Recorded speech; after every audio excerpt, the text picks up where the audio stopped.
ìwọ kọ́ ló máa advice àwọn victims Ìyábọ̀ Òjó. Let Ìyábọ̀ Òjó come out and face it. Ojú àrí Ìyábọ̀ Òjó sìn tó mu góbẹ́gì tó ń da Nàìjíríà rú. Ó dẹ̀ rí tó mu góbẹ́gì tó ń jó sí òkú ọmọ ẹ̀ láì ṣe òkú ọmọ tèmi. Let Ìyábọ̀ Òjó come online. Ìwọ kọ́ ló máa sọ fún wa style tá máa lò. Ẹ̀yin ènìyàn, ìjẹ́ a ò ní pinupọ̀ láti gbàdúrà fún Ìyábọ̀ Òjó báyìí torí wàhálà tí Lizzy Anjorin bá fà yìí ó ti pọ̀ jù o. Ẹ jẹ́ ká gbàdúrà fún Ìyábọ̀ Òjó. Ẹ gbìyànjú láti wo fídíò yìí láti bẹ̀rẹ̀ títí dé ìparí kẹ́ ẹ gbọ́ gbogbo àwọn ọ̀rọ̀ tí Lizzy Anjorin sọ nípa Ìyábọ̀ Òjó bí ó ṣe gbé ṣépè tí ó gbé àwọn ọmọ rẹ̀ ṣépè. Ẹ fi ara balẹ̀ kí ẹ wò ó. Àwọn tó ń bá ṣiṣẹ́ tó ní issue, do not bring people to social media. You don't understand? There is no case. As a matter of fact, family and friends sought cases than police station and court.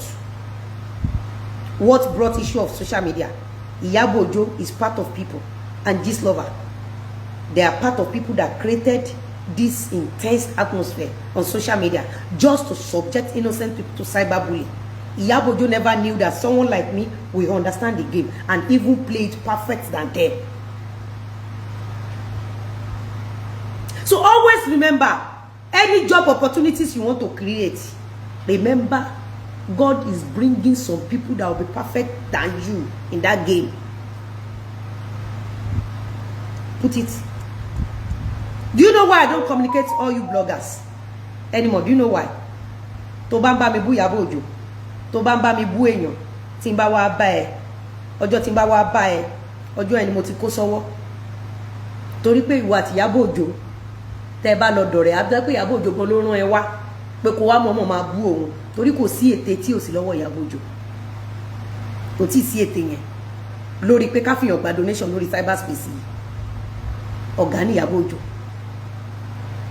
You don't understand? Tó bá jẹ́ pé ó ti mọ̀ Ìyábọ̀ Òjó, mo wà wí ẹ̀ pé Ìyábọ̀ Òjó máa ń fẹ́ mọ gbogbo àwọn tó mọ victims ẹ̀ kó lè lò wọ́n fi ṣàbúrú. So tí n bá wá bẹ́ẹ̀ tí Ìyábọ̀ Òjó bá padà wá bá ẹ̀, gbogbo chat èmi àti ẹ̀wọ̀ wá gbé fún Ìyábọ̀ Òjó, àbí? Ìyábọ̀ Òjó á wá gbé, àbí? Kí ló máa fi ṣe? Imagine tó yẹ pé mo lọ dá ọ̀rọ̀ Fọlálẹ̀ níbi tó ń sọ pé bóyá ẹ̀kọ́ ṣèkà fún àbí nǹkan kan. Ta ló mọ̀ pé Bísí ń padà bọ̀ wá fún mi? Ta ló mọ̀ pé Sábọ̀dù ń padà bọ̀ wá fún mi? DKY gbogbo wọn yẹn, gbogbo wọn pátápátá yẹn, ta ló mọ̀ pé wọ́n padà bọ̀ wá fún mi? Ṣé rò pé mi mọ̀ pé Abẹ́ ń padà bọ̀ wá fún mi? Ṣé Bábẹ̀ ló ń lọ fún Agbọ́tikúyọ̀ Agbọ́tikúyọ̀ fi ń wá fún mi? Ẹ mọ̀ pé strategy ni. Ṣebí Abẹ́ ló ń lọ fún Agbọ́tikúyọ̀, àbí? Agbọ́tikúyọ̀ ń wá fún mi. Ìjọ́ tá Agbọ́tikúyọ̀ bá ti wá fún mi dáadáa, ẹ ní rí Abẹ́ níta. I notice all that and I pen all that down. I know their tricks, I know their game. Shogbeson, you're on my list too. Timomo, Shorai, I don't contact people. Only Bobo kan kò mọ̀ di ọ̀rọ̀, bọ́n ẹ wá bú mi. Lẹ́yìn tí Bobo ẹ bú mi tí mo fún jẹ tán. Bobo ẹ wá ń sọ̀rọ̀ lórí online pé Ìyábọ̀ Òjó pé òun ó lò more than 2 hours lórí aago. Gbogbo yín mọ̀ Bobo ẹ lórí TikTok. Ọjọ́ tí mo ti gégùn fún Bobo yẹn pé àdàbí tó bá jẹ́ pé ó ti tọ́ ló wá sọ, àmọ́ tó bá jẹ́ pé rọ́ọ̀nù bóyá máa rí fún ẹ̀rí lọ́jọ́ ayé ẹ̀, àjọ ẹ̀ Bobo yẹn ti sá. Torí Bobo yẹn ò wá show later after show mi ni Bobo yẹn wá sọ wípé Ìyábọ̀ Òjó pé òun ó bá òun sọ̀rọ̀ for over 2 hours. That is how low Ìyábọ̀ Òjó is. How low. Ìyábọ̀ Òjó is very low. She does not have any business. She does not have any job. Ìyábọ̀ Òjó destroy for monetization and donation to it. So only time ó ti yẹ ẹ mọ̀ pọ̀ wé ò mọ̀ ló ṣe máa ń pe gbogbo àwọn èèyàn. Ó ti yẹ, so let's continue. Ẹjọ́ tí Ṣógbẹ̀san bá post kankan nípa Abẹ́ ẹ jẹ́ kí n mọ̀. Social media, òyìnbó tó dá social media lẹ̀ kéèyàn lè máa fi contact ara wọn family tó ti sọnù, kéèyàn dẹ̀ fi make business, àfi báwọn ojú abẹ́ ṣe sọ di kóòtù kan fi ń túgbéyàwó ká, táwọn Ìyábọ̀ Òjó sọ di company tí wọ́n fi ń bá tèèyàn jẹ́ gba donation.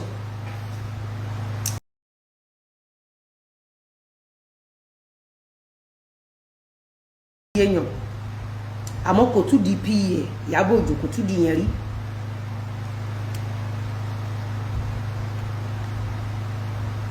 gbogbo àwọn tó lọ ń gbé dìde yìí gist lover ló ń ṣe gbogbo iṣẹ́ yẹn ó bá ti lọ DM wọn. So ẹ jẹ́ ká máa gbádùn ojú abẹ lọ 11 ojú abẹ.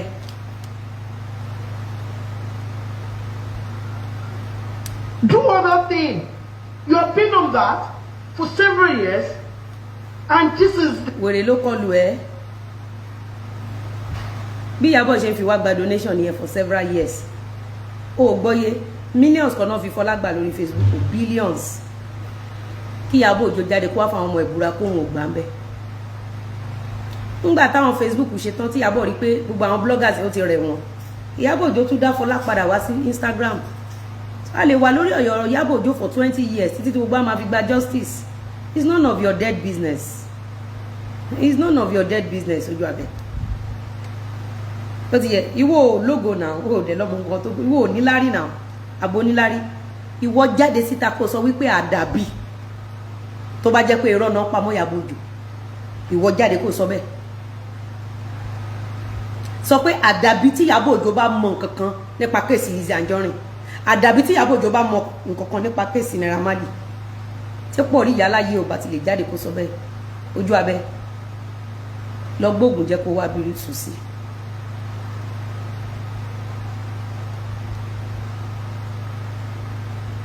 Do you understand?